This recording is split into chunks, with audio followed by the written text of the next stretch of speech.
So, good evening everyone. So, sa gabing ito, ang ipapakita ko sa inyo ay yung department module in this one. So, settings ito ng isang ng mga items para madali ma-identify kung saang department siya na belong. Oh. So, as you notice on your screen, mayroon tayong iba't ibang uri ng department. By the way, ano lang ito, sample lang lahat ang mga ito. So, for example, gagawa tayo ng panibagong department. Like for example, create tayo, lagyan natin ng Mars. So, sa department Mars siya na belong, halimbawa. So, click lang natin ang save. So, nandito na si Mars.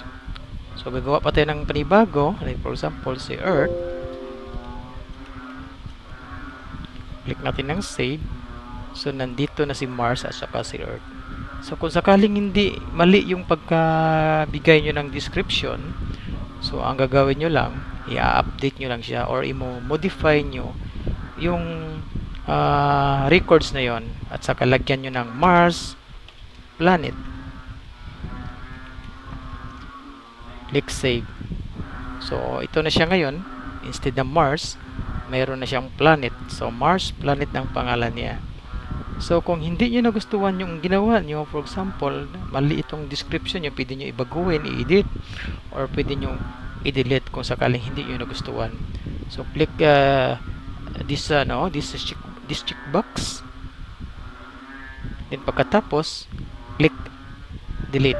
So, confirm. So, kung napansin nyo sa screen nyo, nawala na yung dalawang records na ginawa natin kanina. So, I hope may natutunan kayo sa gabing ito. And thank you everyone.